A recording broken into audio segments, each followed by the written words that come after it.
안녕하세요. 옛날 역사 기록, 특히 한문으로 된 원문을 딱 마주하면 와, 이걸 어떻게 읽어야 하나 막막할 때가 많죠. 하지만 이 빽빽한 글자들 속에는 정말 놀라운 드라마가 숨어 있습니다.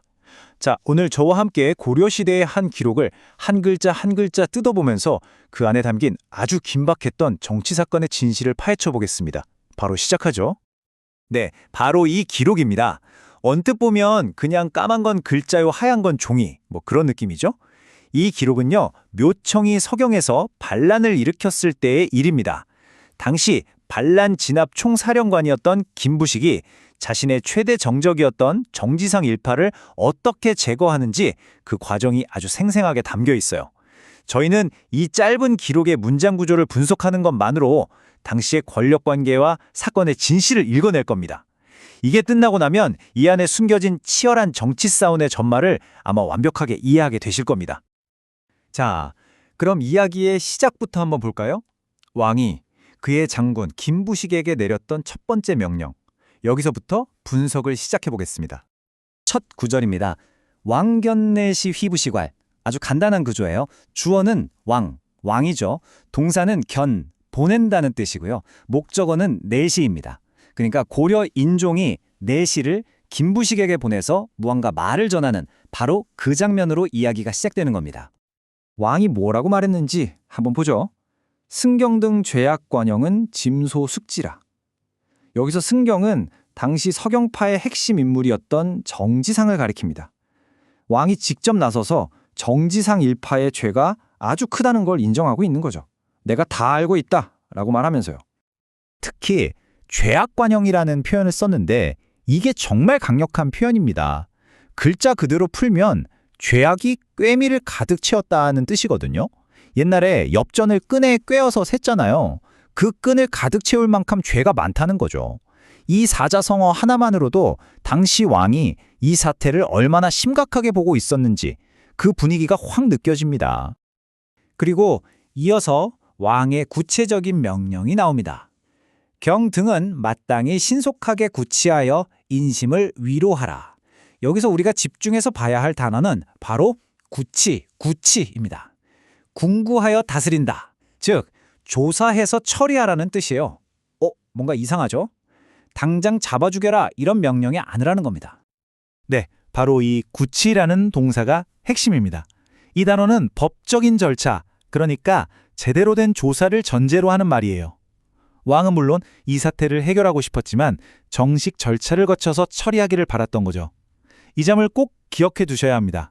왜냐하면 조금 뒤에 벌어질 일과 정말 극명한 대조를 이루거든요. 그런데요, 김부식의 반응이 이상합니다. 부식 등 불능결하고 누일불결이라. 결정을 내리지 못하고 며칠 동안 아무것도 안 했다는 거죠. 이게 단순히 김부식이 우유부단해서 그랬을까요? 아마 아닐 겁니다. 김부식 입장에서는 조사나 하라는 왕의 명령이 너무 약하다고 생각했을 가능성이 아주 높습니다. 자기 손으로 정적을 확실하게 제거하고 싶었으니까요. 자, 왕의 명령이 영 마음에 들지 않았던 김부식, 여기서 멈추지 않습니다. 이제부터는 직접 판을 짜기 시작하는데요. 바로 왕에게 올리는 비밀스러운 제안을 통해서 이 모든 상황을 자기 쪽으로 끌고 오려고 합니다. 기록을 보면 이렇게 나옵니다.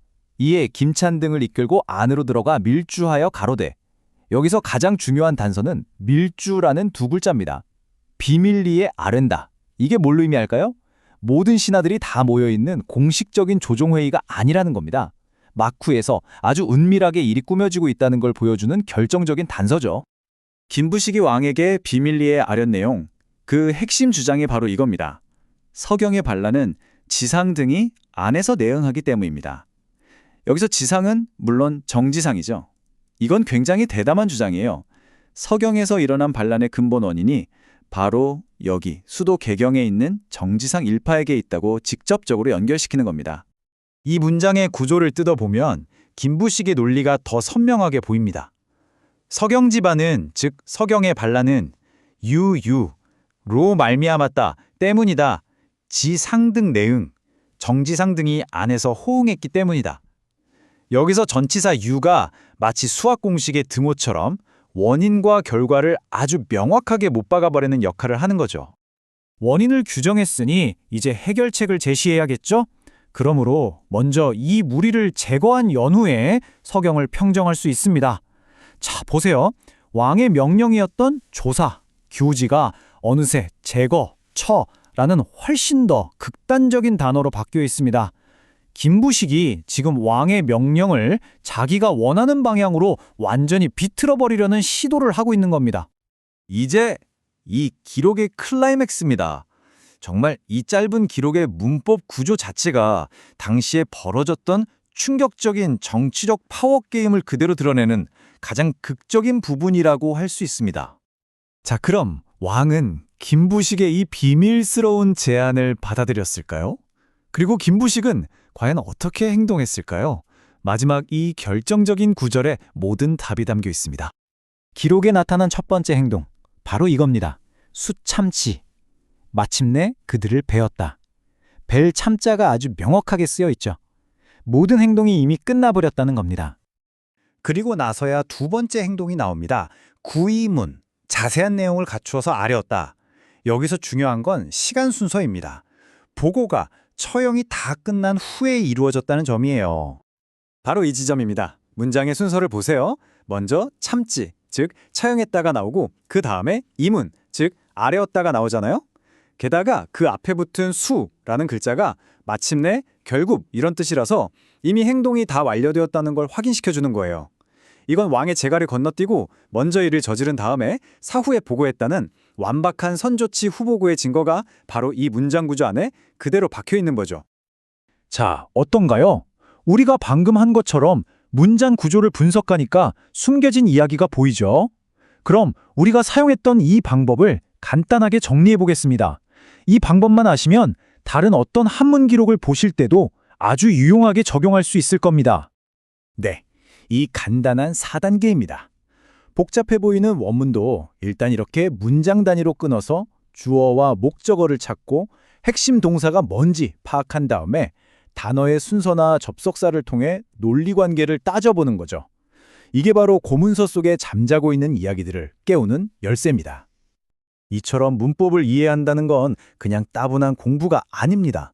역사적 사건이 실제로 어떤 순서로 어떤 의도를 가지고 전개되었는지 그 진실을 밝혀내는 아주 강력하고 예리한 도구가 될 수 있다는 거죠.